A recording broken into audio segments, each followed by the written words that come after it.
Alors quel est le programme de cette formation? Nous allons voir tout d'abord qu'il y a un contexte qui explique le burn-out parental, mais un contexte assez vaste, c'est-à-dire le contexte sociétal.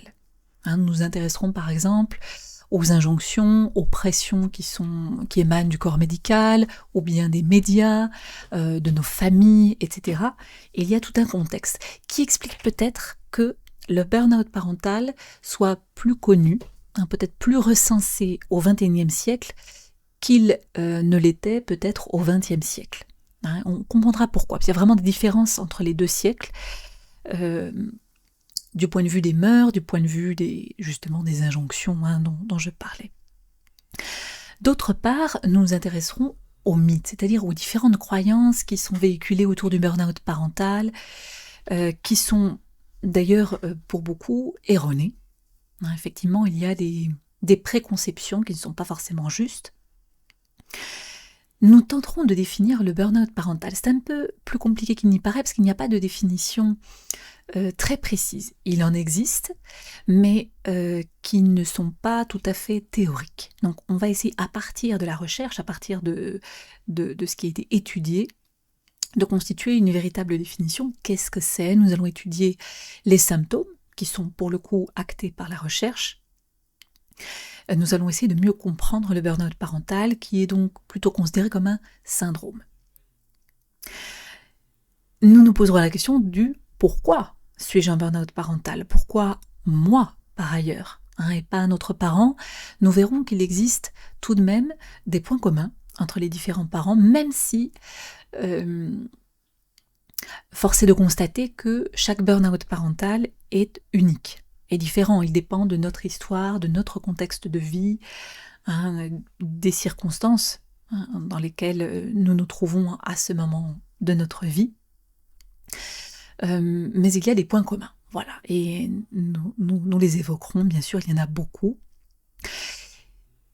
Quels sont les ressentis que l'on peut retrouver, encore une fois, communs chez les différents parents qui ont été interrogés, qui ont témoigné, qui ont vécu un burn-out parental?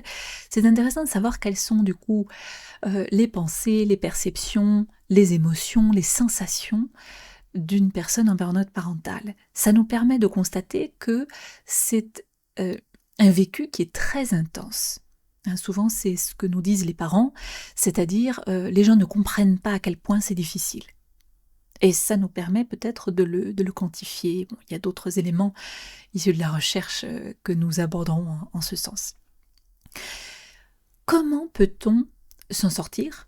C'est la vraie question. Le verbe que j'utilise, donc en guérir, est peut-être un peu présomptueux. Je ne sais pas si l'on peut véritablement utiliser ce verbe, mais bon, c'est pour vous faire comprendre ce dont il est question dans cette partie.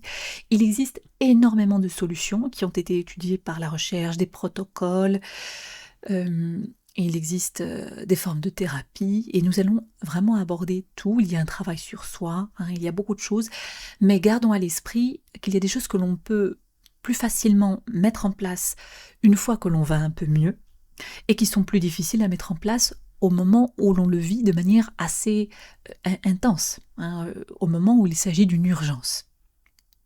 Souvent, les parents nous disent qu'ils survivent pendant le burn-out parental. Donc, nous allons étudier ces solutions en fonction du degré d'urgence. La question que l'on pourrait se poser, c'est quand est-ce que ça se termine? Et d'où l'interrogation, la fin. Quand est-ce que l'on peut parler de fin de burn-out parental? Est-ce qu'il en existe une, véritablement? On va le voir, il y a plusieurs perceptions possibles. Mais en tout cas, on peut imaginer qu'il y a différentes étapes, et dans le processus de guérison, qui nous permettent de dire qu'effectivement on se sent beaucoup mieux. Et il y aura un certain nombre de questions que je vais soulever, que je vais réutiliser, qui m'ont été posées, auxquelles je tenterai d'apporter une réponse la plus claire possible, pour, encore une fois, vous aider, ou voire même vous inviter à vous poser d'autres questions en lien avec le burn-out parental.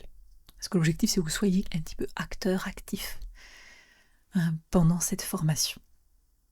Commençons.